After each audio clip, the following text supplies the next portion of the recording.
Hey fam, what's going on? This is Jessica Pickens. Welcome to Pickens Realities, our blended family truths podcast. But you know that's the relationship you have. Now, if we don't have a relationship and somebody says you're loud, it's like, what do you mean I'm loud? Don't be talking. Who are you talking to me? You talking to? Right, because we don't have that relationship. So I think that the healing starts in relationships. Okay. By having those relationships. Agreed. But also then in a blended family, something that we did, we used to have family meetings. And in those family meetings, we could say, is there anything that you didn't feel comfortable with? And it's a safe space. And this is a safe space. And I remember my bonus son, he said one time, he was like, I don't agree with the time that I have to go to bed. And I was like, well, that's not negotiable. But thank you for sharing. We're glad that you felt comfortable enough to share that with us. Vetoed. But your bedtime is still the same bedtime. But allowing them to be able to express. And like I remember one time he said, I don't like the fact that I have to come over here on this day, and this day. And then on these days I'm at my mom's. I'm like, well, what would you like for it to look like? That doesn't mean we're going to change it. Right. But we allowing them to have a voice. That's right. I think allowing everyone in the family to feel seen. Yes. And to feel heard. Yes. And I think that's how you kind of start to address some of the things. But just realizing that just the way that our families did things, that was the way that they did it. That doesn't mean that we have to do it the same way. And that's right. And I hear a lot of people saying, well, my mom used to beat me all the time, and I'm good. You're not. You're not. I don't know if it's because of the beatings, but you're not. There are some things with you because of that. Yes. Or because of the way your family didn't communicate, or because of the way what goes on in this house stays in this house. People were sexually abused, because of that. And now, you don't have relationships. You're afraid to get close to people. You don't want people close to you because of things that may have happened in your house that you couldn't talk about. So I think just challenging people to try something different, because what you did, that's good. It's not saying it was bad. That's good. But we're a different family and we're choosing to do things differently. Yeah. Okay. Like I remember when we got married, my mother-in-law, she was like, we do Thanksgiving at my house and we doing Christmas at my house. And I was like, yeah, no. Right. We're not. No, we're not. We're just not doing that. But we all had to come together and have a conversation. Yeah. Like my husband, his mom, my dad. Okay, guys, how are we going to do holidays now? Because I'm used to doing holidays with my family. He's used to doing it with his family. Right. So we came up with a solution that we're going to stay at home on the holidays. We'll see you all the day after Thanksgiving, and we'll see you all the day after Christmas. That's how we're going to do it.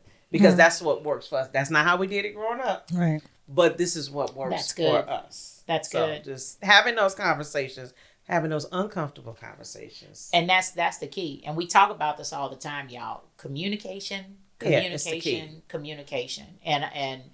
I think that foundationally, I don't know, just most of the Black families I know, that has not been the case. It's not a core philosophy, because it, particularly in blended families, because everybody's in like you're trying to figure out your space, your role, what's going on, your life. Yeah. Inside the house, outside the house, your other house, or your other, side of your family. If you're a child, and then if you're an adult, still the same thing, navigating, co-parenting situations and everything else. But y'all, at the end of the day, we can make choices, like you said, as an adult, and hit the pause button and go, doesn't matter what's happened before, we still have a choice to correct some things and do better going forward. Because we want some different results. Yes. Like, I think at the end of the day, I don't know about anybody else, I want peace in my house. Amen. That's what I want. Peace. Amen. So if we don't have any peace, What's it all about? What are we doing? So let's figure out a way that we can have peace in this household, you know, and you want people to have some joy. You don't want kids to grow up and have all these bad memories about being at home. That is correct. So how can we create those memories? So sometimes when we have those family meetings, we would play games. You know, we play family games, and it's like, yeah, we didn't. I remember we used to do that. Yes, we used to do that because it's like that allows us to be competitive. Yes, and to really see who's the cheater. Who does not like to lose?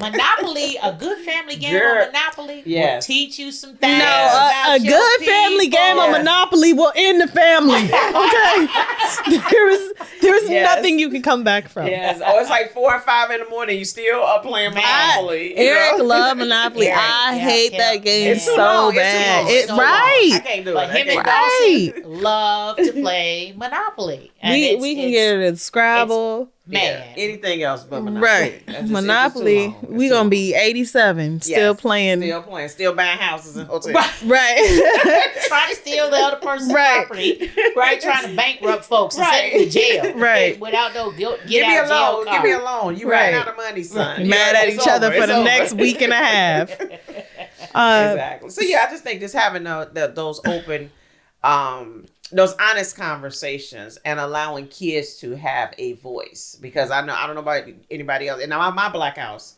it was kids are to be seen and not heard. So you don't have a voice. You couldn't grown question folks' anything. business. You couldn't, and I always got in trouble because I always was questioning stuff. I was always in trouble. I'm like, Daddy, I know you said that this, but that's not fair. And I think we should have a jury and a judge. Right. We need to put this before the judge. And my dad would be like, little girl, if you don't go somewhere, sit down. I said what I said. And I was like, I'm not going to be like you. I'm not going to be like you. No, that's real. But see, that the thing there, and I'm so grateful that you felt, at least you had the spice, the spunk, the courage, all of the above to still push back and work to find and still kind of push the system. And I guess what we're saying too is that it's never too late to do that in an appropriate manner. Mm-hmm. It's never too late to go, you know what? That's how I felt about such or thought about such yesterday. And I have some new information. Exactly. And my opinion about some things have changed. And so encouraging, and again, I'm like, okay, God, because I have learned, because, when you younger, when I was 18, 19, 20, early 20s, this was, and I would say it with some attitude, because I told plenty of people, I'm getting high to the day I die, because girl, bye. Welcome to Jesse B. The prior girl, because that was what we did, back then, and you self-medicating, and that's how we dealt with stress, and now I'd be like, what is that? Why are you smelling like that? Like, they have pens now, y'all. There's new technology out here. You do not have to come up in here smelling like Jamaica, and so the point being, to our audience, I think, is that the whole premise and reason that we're talking through and sharing is it's okay to change your mind. And as you stated earlier, our goal is to educate. Try some different things. Yeah. And you can try it and it doesn't work, then you don't have to do it again. But what if you try something new and it actually works? So, like even with meals, allowing the kids to have some input in regards to the meals. I know you've made it this way for 99 years, but let's try a different way and allow, and you never know, you may even actually like it. You may actually like it. So, but yeah, just allowing people to try to expose people to different things. Absolutely. And that's what I think for me, because I was exposed to some different things when I came home, I saw things through a different lens. Mm-hmm. And so I'm like, yeah, this is how we do it. But, the kids at school don't do it this way. When they go on break, they go away out of the country. They don't go to Wisconsin. Yeah. So how about let's go somewhere else besides grandma's house in Wisconsin? Can we go to Italy? Can we go to Spain? Can we try some different things? So, but then I also remember having a conversation with my dad. And I said to him, I said, Dad, you were always there for us financially. I said, but you were not there for us relational. And he was like, what do you mean? I gave you everything. Blah, blah, blah, blah. And he didn't listen at that time. But now as an adult, he's relational. He's relational. That's good stuff. Yeah, so he listened to me, you know, even though I didn't think he was. His initial response. Right, his initial response was no. That's what a man does. A man pays the bills and he does. And I was like, yeah, but Daddy, you have to have a relationship with me as your daughter. Like that helps me when I have a relationship with guys, when I'm dating and things of that sort. But my dad, he didn't really have a relationship with his dad. So but I was gonna say that's the generational. Same thing. How do you think being in a Black blended family changed the outcome of most situations that could have been handled better? Why are you looking at me like that? No, I'm like, repeat that one more time. I'm processing what you're asking. How do you think being in a Black blended family, when situations arise, affected how the outcome happened? Like, whereas if something happened from your point of view, because we're not white, if something were to happen in a white family, like a disagreement about grades or school or whatever, you know, it's okay, well, fine, don't let that happen again, right? But in a Black family, it may be you getting a whooping, everything getting taken away from you. Like, you know, like, how do you think being Black and blended has... So I would say, and this is me, my husband parents one way, and I parent another way. So sometimes when we had situations like that, it was like a war between the two of us. Because I'm like, no, absolutely not. Yeah. We will not say that this will never happen again. There needs to be some consequences. We need to do something different because this is not acceptable. But he will be like, no, this is acceptable. And I'm like, what do you mean this is acceptable? That's not acceptable. It's not acceptable at all. So I think a lot of times our outcome would be different because the amount of stress that we have, you know, as opposed, and it's not to say this to the audience. That's right. That white folks don't have stress because that's something that I've learned too. Correct. Yeah. That they're stressed. They have stress just like we have stress, but it's different. It's different. But I think the outcome made us stronger. I think we're stronger because we were Black and blended, because we had more things to deal with. We didn't have just the outside stress. We had stresses outside. Then we had stresses inside. Then we had this side saying this side saying that, people questioning why you blended in the first place, you know, and why do you parent this way? So I think we had it, in the end, we all come out stronger. Because we've had all these different relationships and all these different experiences, but it made us stronger because none of us had done this before. And that's what we would always say, like, you know, this is new for me too. You know, like, I know this is new for you, little boy, but this is new for me too. You know, like when I became a stepmom, I was not a mother. I didn't have any kids. So I was like, this is different. How you do this? Yeah, how do I do this? I've never done this before. Yeah. You know, so, and that's what I would tell my son. I would say, you know, I've never done this before. You know, I don't have any kids, so we're learning together. That's good. And I think that our outcome was better because we learned as a blended family, a Black blended family. We learned together how to navigate. And there was no books, you know, like this lovely book here. There was no books on how to be Black and blended. There was no books on blended. There was no movie, like a little movie about blending. We are blending. But there was no movie like that. You never seen that movie? No. You have to see. What? Oh my God. You haven't seen the movie? Blending. Blended. Y'all have to see the movie. No. Oh my God. It's an amazing movie. So it's a movie where blended families go on like a cruise, and it's all blended families on there, and there's activities and things of that sort. Yeah. Adam Sandler is in it. Interesting. Oh, yes. I know. We have to go. Okay. Yeah, you have to see it. You have to watch it. But yeah, there was nothing about being blended and how to be successful at that. So, and then people would say stuff like, now that's not your son.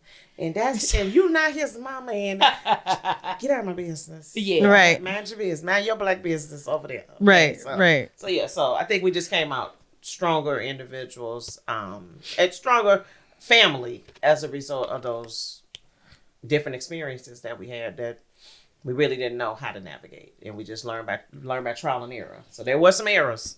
Like absolutely. We were not successful all the time, but we learned from our errors and we moved forward. And so I think just being Black, we have a lot more stresses, and then being blended and all of that. So it just teaches you to be stronger. What is the biggest, because you're a licensed clinical professional counselor. LCPC. Okay, that's easier. LCPC. You deal with children. Mm-hmm. What do you think is the most common pattern that you've seen in Black children that are in blended families?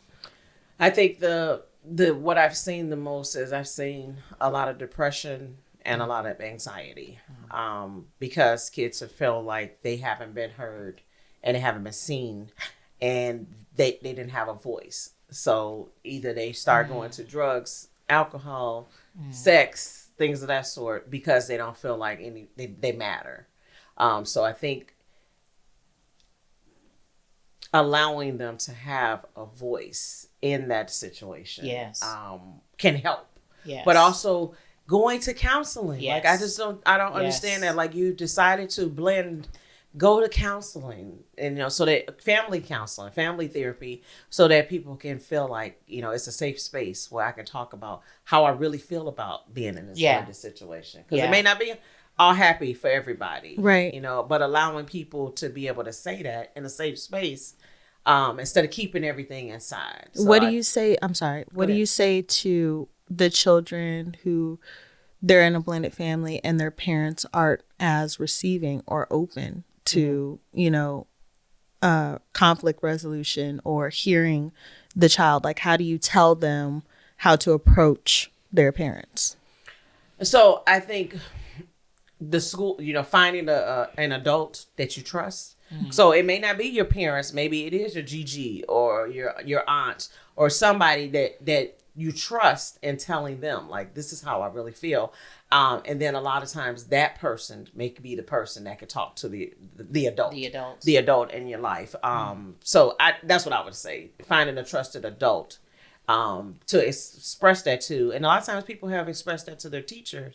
And then the teacher can bring it up to the parent, like, hey, I've noticed, without saying your child came and told me that this is what's going on at home. Yeah. Have you noticed, I've noticed some things in your child, and I think counseling would be beneficial, and they could do this at school. It can be convenient.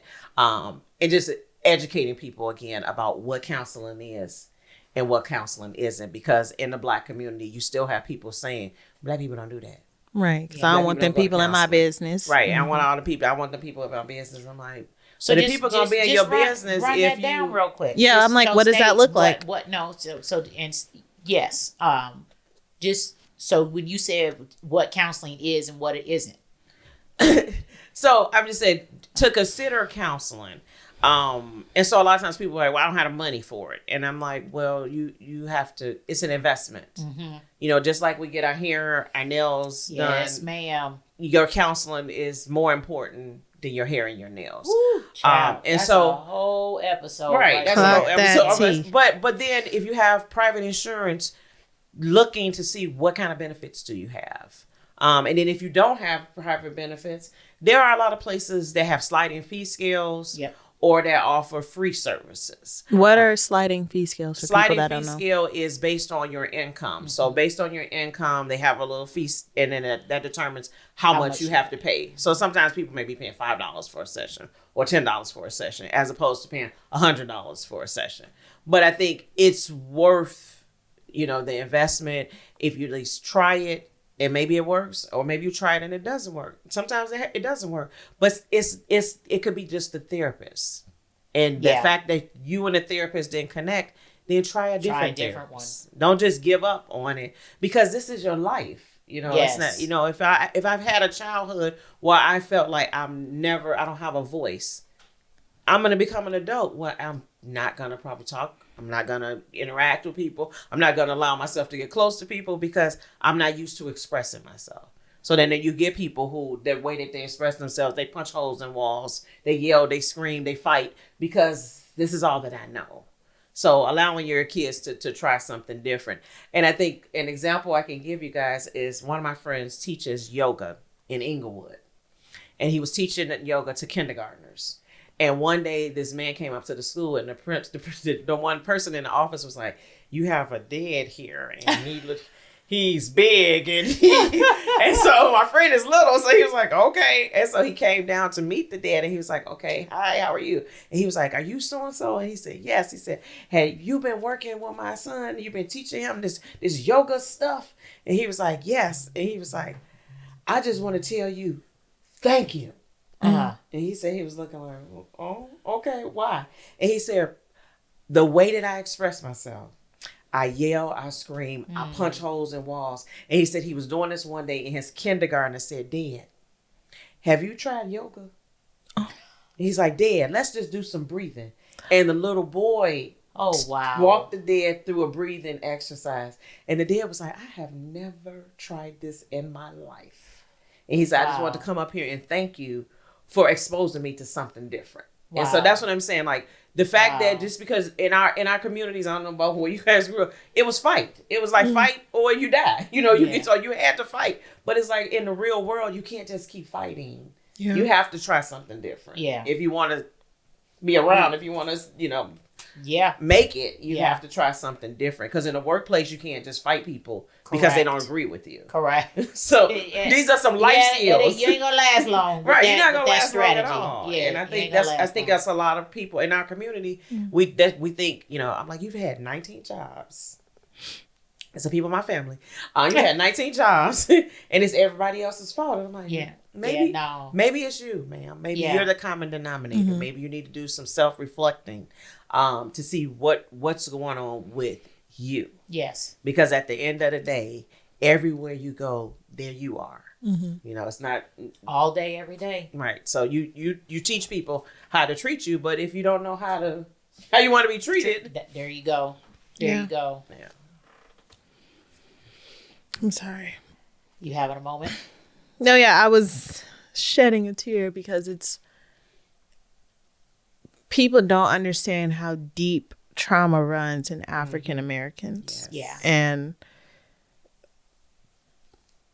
I hang out with a lot of dudes because I'm a dude, he's a dude, she's a dude, we're all dudes. But no, for real. No. I hang around a lot of guys, right? Okay. And I'm such a big advocate for therapy because of the things that I've experienced and how it's helped me. Mm-hmm. But a lot of the guys that I'm around, they don't, for all points and purposes, they crash out over the smallest stuff. Yeah. And it's like, dude, like, go to therapy. I think that's also why, like, guys are so, like, drawn to me because I'm a safe space to talk and be open and express and give wisdom. But to think about how deep trauma is in Black and brown communities, and to think about the fact that we've experienced so much trauma to the point where we want better for our youth. Yes. Yeah. As the next generation, bringing them up, and for a dad to come in and say, I've never experienced breathing and taking a moment to pause is like, it's crazy to me. Yeah. It's heartbreaking. It's really sad. And the lack of, it's not even the lack of resources, the lack of knowledge about the resources that are out there for our people. It's sickening because it's plastered everywhere else in fluent neighborhoods, and not necessarily in our areas. So I do want to kind of bring us to a end. What is your greatest moment being a part of a Black and blended family? I think my greatest moment is this picture when my son is graduating from kindergarten. Mm-hmm. And in that picture, we're all in this picture, and we're just laughing. Mm-hmm. I don't know why we're laughing in this picture, but we're just laughing in this picture. And I'm just looking at that. I'm like, we made it. Yeah. he made, because it was a struggle for kindergarten for him. Because I remember taking him to this one school, and it was a Christian school, and they were like, so these are the rules. And they were like, number 1, this, number 2, this, number 3, that. And I said, you know what? We're just going to stop because my son's going to get kicked out of the school. He is not going to follow. Wow. He's not a rule follower. He's not going to follow these rules. So you gotta know your kids. You gotta know your kids. You gotta know your kids. Yes. And so then I found this Montessori school. And when I took him into that Montessori school, he ran, he went and grabbed something, and he sat out on the floor, and the principal was like, he's going to fit right in here. And so we're at that graduation, and I'm looking at the picture. I'm like, he made it through kindergarten. Yes. And I'm looking at us, and I'm like, but he made it through kindergarten because of us, because we were there to help him system. and to support him, you know. And then my bonus son is there to help him as well, you know, because he's a boy. And so I'm like, he can help him more than I can help him, you know. And my little girl, she's just a baby at that time. So, she's just a girl. Yeah, she was just a baby, so she didn't know anything. But that would be my greatest moment. And then I'm thinking right now, my son is a senior now. That same son that was graduating from kindergarten. God willing, he will be graduating in May. He'll make it. He'll be all right. Yes, Lord. And we'll have a picture again, and to awesome. See that picture. Yeah. I'm gonna have us redo that picture. That's cute. In our spaces to say like he started at kindergarten and now he is graduating from high school because of. And it's interesting because now with my son, he thinks he knows everything. And a lot of times I have to call my bonus child. I'm like, you need to talk to your brother. Yeah. He's about to get hurt. See? Okay. And I'm serious. And he will tell you like, boy, you know your daddy. You know your daddy. You know your mama. Why are you doing this? And he can reach him in ways that absolutely I can't reach him in those ways. So that's phenomenal. Yeah. But I would say that's been my greatest joy to see him graduate from kindergarten. That is phenomenal. Because that first year I was like, ooh, if they call one more time. If they call me one more time. So, it's gonna be over. What about you, Mom? One of the biggest moments being Black and Blended was at the question. One of your greatest moments. Kind of similar. One of the first things that comes to mind, probably because you were talking about graduation, Dominic's graduation from college. Oh yeah. And we were like, we had like 3 rows. We only supposed to have like 10 people there. And he went to McKendree, so small town in more like St. Central Louis. Illinois. Around Illinois. It's Lebanon, but yeah, around St. Louis. but small college and not predominantly Black, small, but in Lebanon, Illinois. And, you know, they give all the rules in the beginning of hold your class, this, that, and the other. You're not doing that. We're not doing that. Black families just have please. You might as well just tell have them. a hard time abiding by that. Don't clap until everybody's done. Because you can't tell me I can't clap for my family. And when I tell you, the minute they said this boy's name, they didn't even get. They said Doc. We was like, yeah. And it went up. And I mean, the whole, and this ceremony was outside because it was a beautiful day. It was a campus. I mean, when I say like everything, because there's just 2 rows of Black people just cutting up. Yes. This my son. Go down.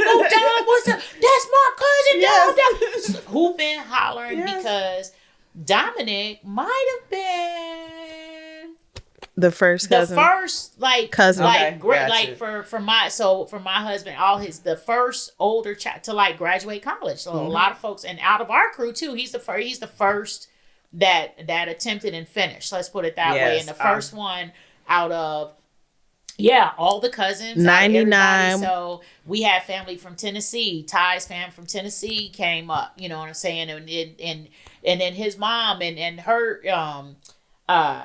sister, because Tammy was there. Tammy, Capria, cousins. You just had. People showed up. This was huge. Yeah, that is. It was like the first time in the family, so we had a whole lot of blendedness going on. Celebrating, and then we all went back to my aunt's house, who lived in the St. Louis area, and it was.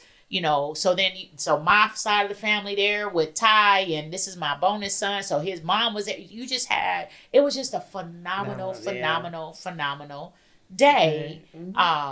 That, man. Golden child.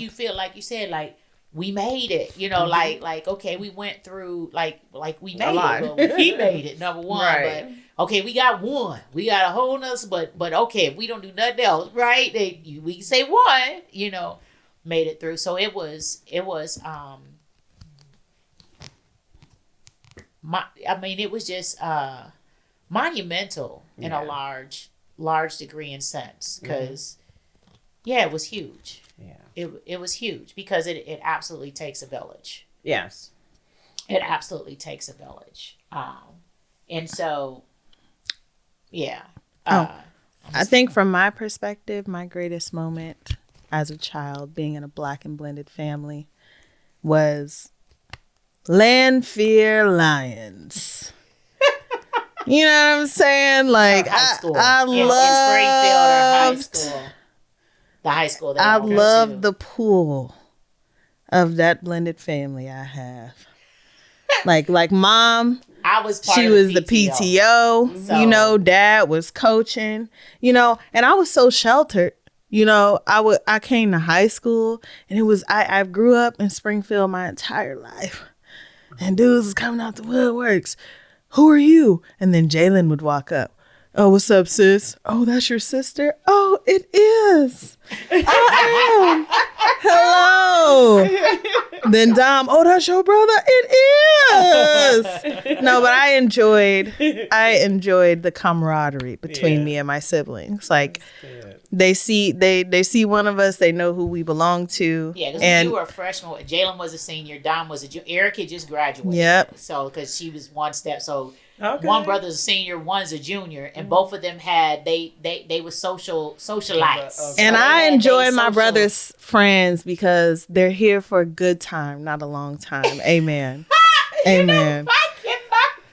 But no, yeah, but also just being a blended family, people can't fathom when we go out in public and they're like, you guys are not blood. Like, they think me and mom is like, I came out her body. Yeah. And then, it's like, no. But now it gets to the point where we just be like, okay, yeah, like, that's my mama. We've been doing that, yeah. Yeah, but the grocery store all the time. I enjoy how... Just like, we'd be like, thank you.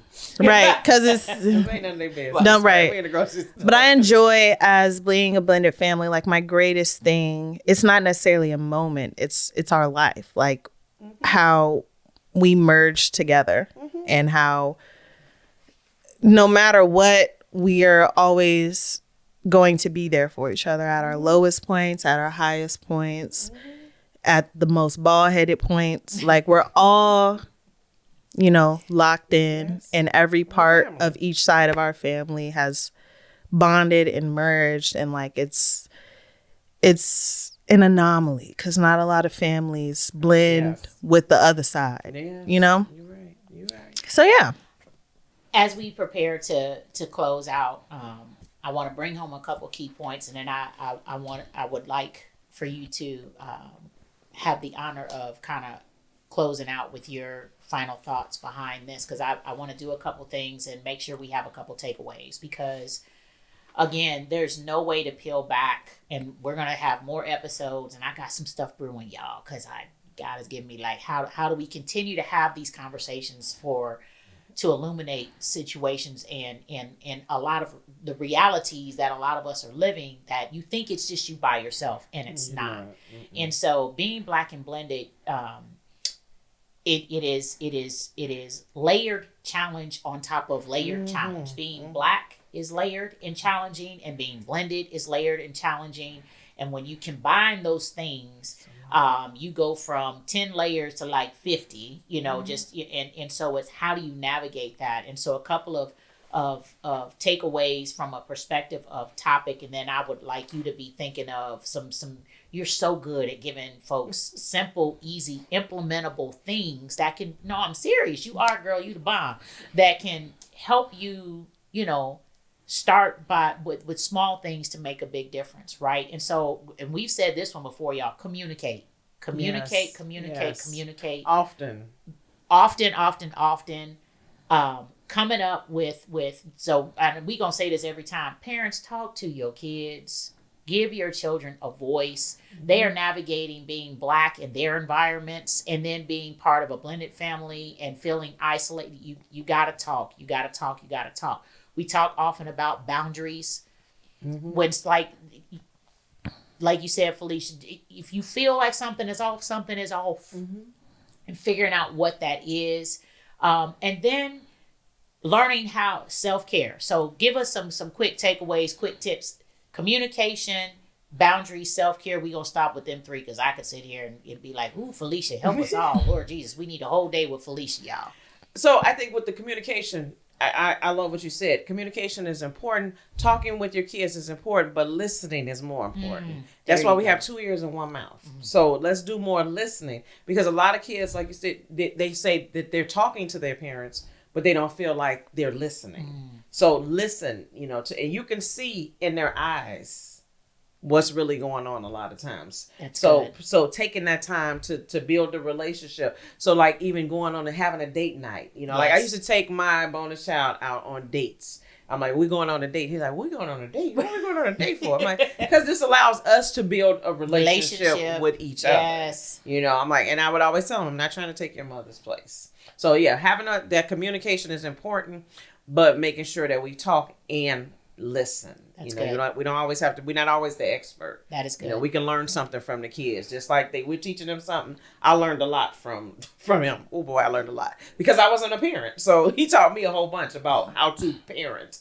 How to parent him. Yes. Yes. Yeah, how to parent kids him. Are different. Yeah, every child is different. They are different. And then having those boundaries, it's important to establish the boundaries, but then to keep the boundaries because that the children are watching the adults. So if the adults don't have any boundaries, then we're teaching kids to not have boundaries. And then in regards to self-care again for me is giving myself permission to pause.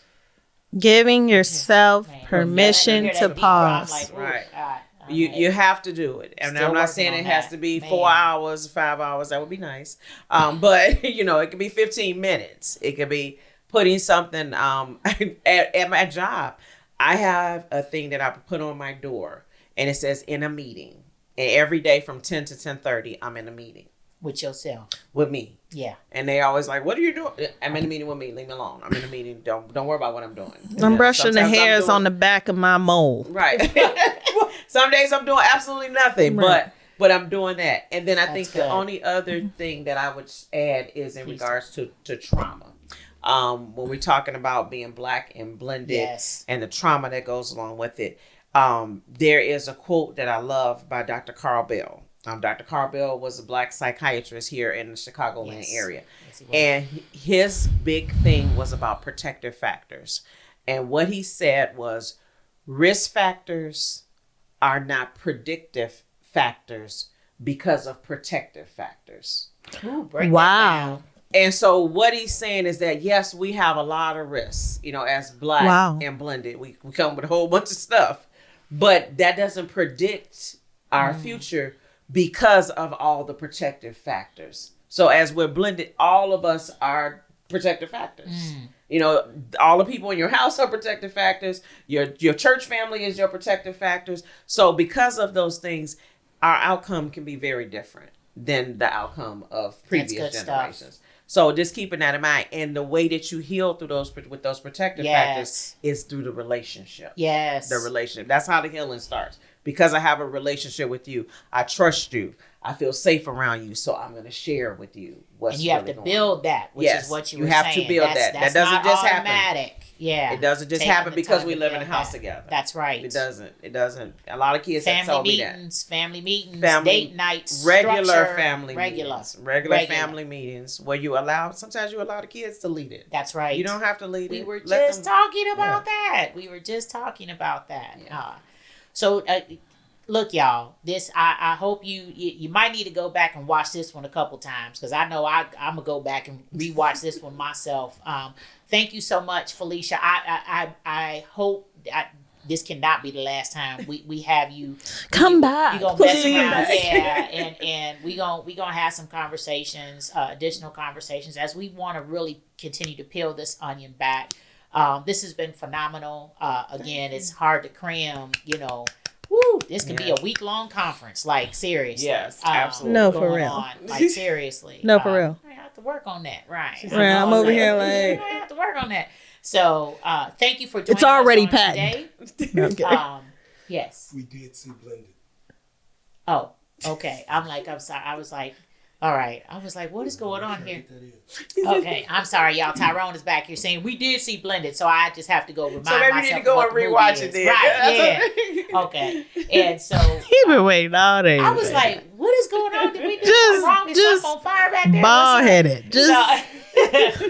Thank you all for joining us for yet another episode of Pickens Realities and Blended Family Truths. Please go follow us on social media at Jessica Pickens Realities. You can find me on Facebook, Instagram, TikTok. And of course, make sure that you subscribe to this YouTube channel. Like it, comment, y'all. Let us know what you thought.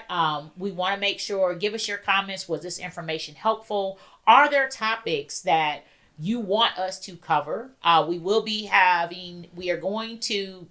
put more information out, but going to be doing live Q&As coming up. So we're excited about that. Yes. What's the final thing? Go to the website, www.jessicapickens.com, which Calvin's going to make sure it is on the screen. And I do have a new resource, y'all. My first publication, yay! Second one is in the works. Strengthening Blended Families 30-Day Prayer Prompt Guide and Prayer Journal. And this is just a tool and a resource that you can use to start off with the parents, but also, depending on the age of your kids, get a copy for each one of you. What God gave me so that you can read the prompt, apply the scripture, and have some time thinking through that topic. This is all about scriptures and prompts to help you affirm your blended family, think through topics that are important to blended family, write it down, and then come together and see, what did I say versus what did Tyrone say? What did I think versus... And so this is a starting place. Dear Darla, I hate your stinking guts. Resource to start to be on one accord with what's going on with your blended family. So you can go to my website. It'll be there. To be able to purchase those. We want to thank you. We appreciate y'all. We'll see you soon. Have a great day.